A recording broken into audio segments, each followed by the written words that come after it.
अगली मौत किसकी। संजीव अपने दोस्तों राघव और प्रतीक के साथ बियर बार में बैठकर बियर पी रहा था। संजीव आज बहुत खुश लग रहा था।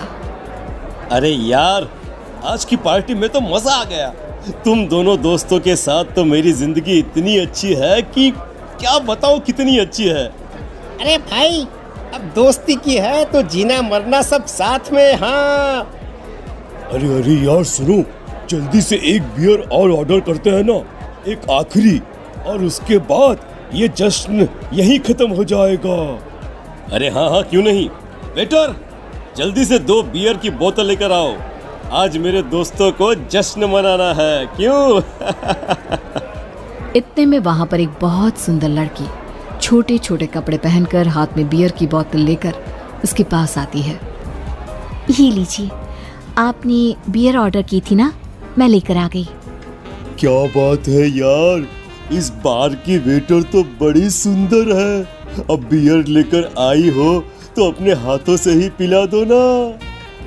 हाँ, क्यों नहीं, जैसा आप बोलोगे मैं वैसा ही करूँगी। क्या बात है यार, अब तो लगता है रोज यहीं आना पड़ेगा। उसके बाद वो लड़की उन तीनों को बियर सर्व कर देती है। पार्टी करने के बाद वो तीनों अपने अपने घर जाते हैं। प्रतीक, संजीव और राघव को उनके घर छोड़कर जैसे ही अकेला अपनी कार में आकर बैठता है तो अचानक उसे एहसास होता है जैसे उसकी कार की पीछे वाली सीट पर कोई बैठा हुआ है। वो तुरंत पीछे मुड़कर देखता है। तुम यहाँ क्या कर रही हो?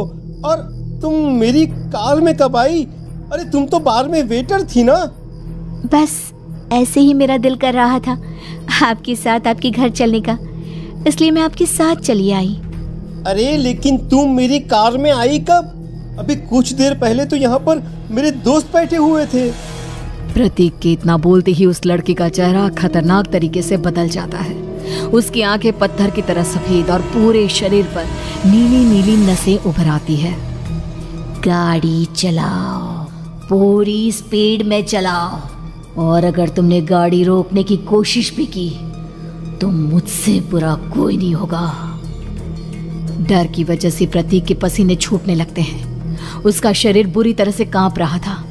प्रतीक बिना कुछ सोचे समझे कार को फुल स्पीड से चलाना शुरू करता है। चलते चलते वो शहर से दूर एक पहाड़ी पर पहुंच जाता है और सामने अब सिर्फ पहाड़ी का किनारा दिख रहा है, जिसे देख प्रतीक घबराकर अचानक से कार को ब्रेक लगाता है।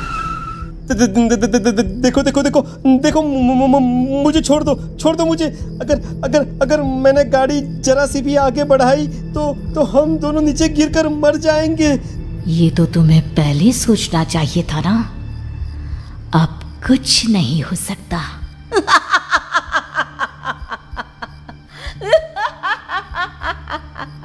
छोड़ दो मुझे। नहीं प्लीज मुझे छोड़ दो। प्लीज मुझे जाने दो। छोड़ दो मुझे। गाड़ी आगे बढ़ाओ। और तभी अचानक से बिना प्रतीक के स्टार्ट किए उनकी कार आगे बढ़ती है और गहरी खाई में गिर जाती है। उसके चीखने की आवाज एक चारों तरफ सुनाई देती है।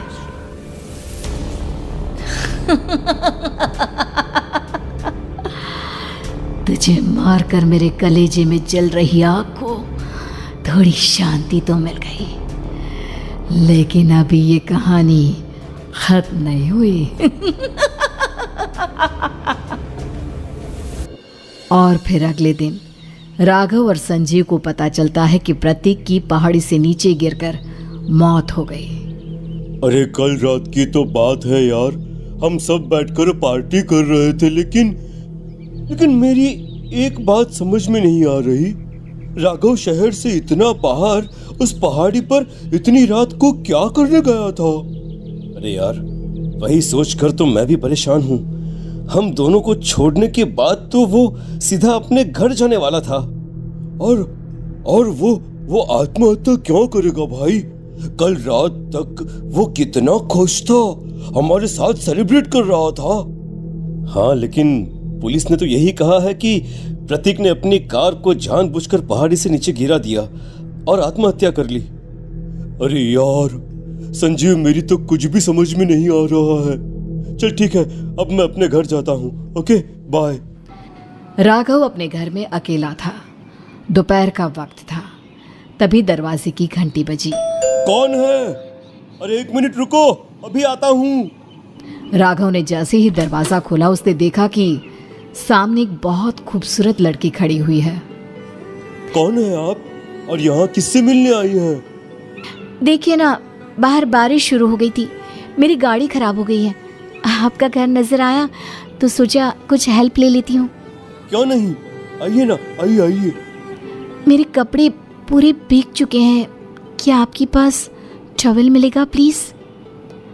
राघव अपने बाथरूम से एक टॉवल लाकर उस लड़की को देता है। थैंक यू सो मच, अब मैं चलती हूँ। अरे इतनी क्या जल्दी है? आप चाहे तो बारिश रुकने तक यहाँ पर रुक सकती हैं। हाँ। लड़की ने पलटकर राघव की तरफ देखा। नहीं, मुझे जाना होगा, मेरा काम बाकी है।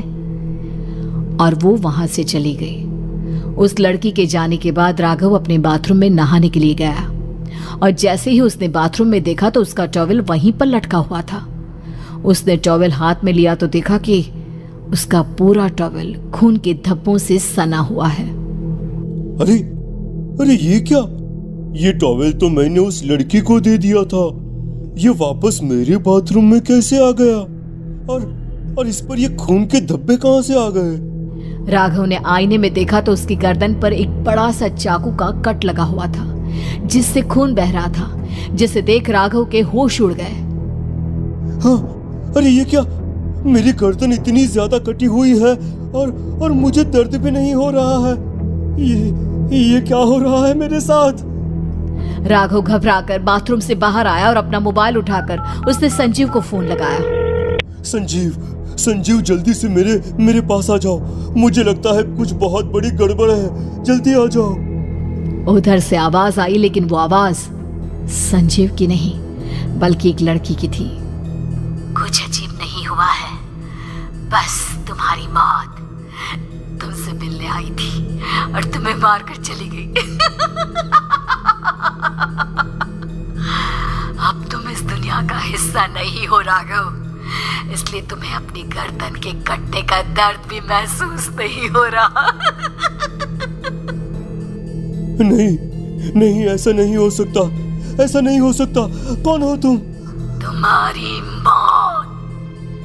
अब संजीव के पास खबर पहुंचती है कि राघव ने अपने ही घर में चाकू से गर्दन काटकर आत्महत्या कर ली।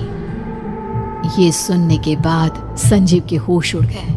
वो पसीने से तरबतर हो गया और एक अनजाना डर अब उसके दिल को सताने लगा। संजीव के साथ ही उसका एक छोटा भाई राजीव भी रहा करता था। अपने भाई को इस तरह परेशान देखकर राजीव उसके पास आया।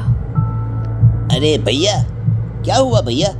आप इतने घबराए हुए क्यों लग रहे हैं? प्रतीक और राघव की मौत, मेरा मतलब मेरी कुछ समझ में नहीं आ रहा भाई। अचानक से मेरे दोनों दोस्तों ने आत्महत्या क्यों कर ली? अरे वो तो मेरी भी समझ में नहीं आ रहा है भैया। हाँ, हो सकता है कि कोई परेशानी होगी और इसीलिए उन्होंने ऐसा किया होगा। हाँ, लेकिन दोनों की जिंदगी में एक साथ परेशानी और दोनों का इतनी खतरनाक तरीके से आत्महत्या करना, कहीं ऐसा तो नहीं मैं भी मर जाऊंगा? अरे आप ऐसी बातें क्यों कर रहे हैं भैया? वैसे ही मैं इतना परेशान हूँ। जब से अंजलि ने मेरा साथ छोड़ा है तब से सब कुछ बहुत अजीब सा हो गया है। रोज रात को डरावने सपने आते हैं। ऐसा लगता है जैसे अंजलि बार बार मेरे सपनों में आकर मुझे डराने की कोशिश करती है। अंजलि का नाम सुनते ही संजीव